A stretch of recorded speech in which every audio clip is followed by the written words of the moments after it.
Who is the real Dan Bowman? Well, I'm a career car audio salesperson.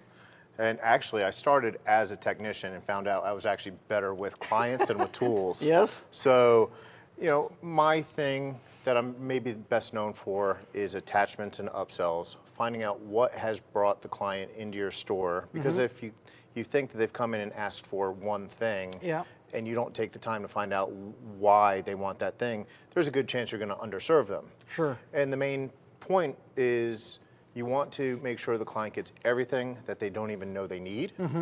And you only can do that by taking the time to find out what drove them to you.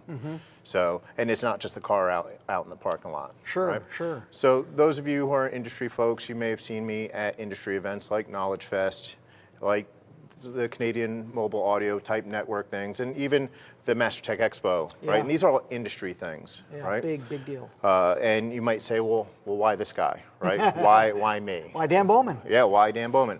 Well, you and I met in about 2016 at a car audio event in Canada, and right from there, I was doing some work for a speaker company, and they said, well, why don't you go train Crutchfield and see what happens there? So 11 trainings across 2 days, everybody but Bill Crutchfield sat in, and you know they grade you, you've been there before. Yes. You have instant scores knowing how poorly you did. And it's a great motivator to figure out how to get your point across very quickly.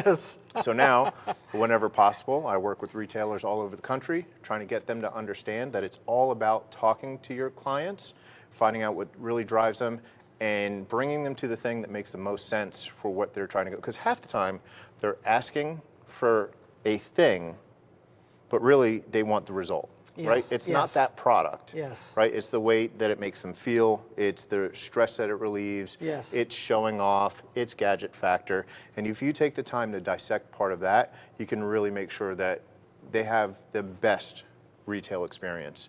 And it's not just in car audio. It is across the board. Sometimes when you're talking to folks about, let's just say car audio, like I'll just glean that from our surroundings. Sure. You know, you don't know, are they reliving their youth, right? Is it that they could never afford it and now they can, and they really want to treat them to something nice?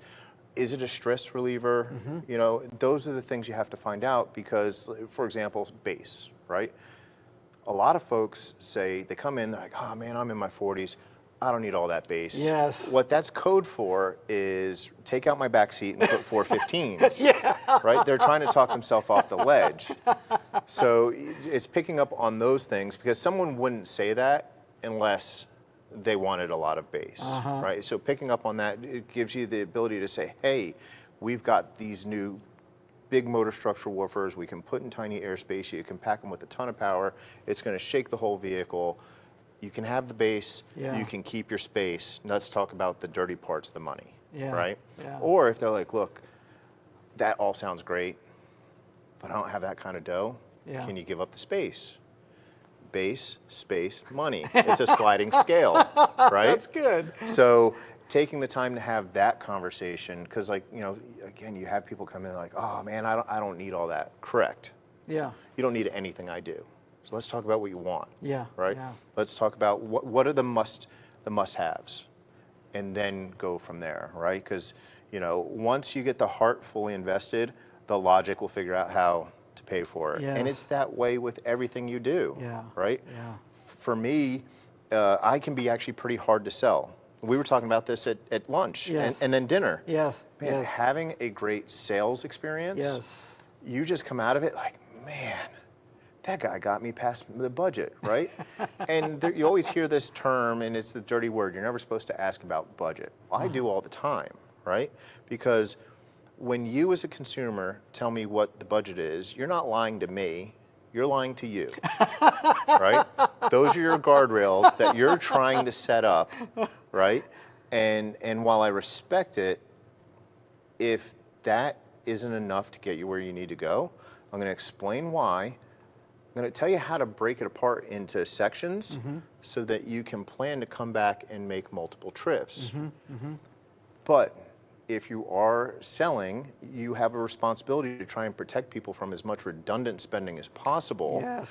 Right? So it doesn't become, when they go to look back on it, they're like, oh man, I blew an extra $500, $600. $500, $600 is very real money to a lot of people. For sure, right? for sure. So being able to have that conversation, being able to put yourself in those shoes really helps you have a connection with your client, with your potential client, right? Because you still have to earn that business. Right. And then you'd be surprised on how quickly, you know, they're ready to come back. They're going to bring their family. They're going to tell their friends. They're going to tell their boss and all that.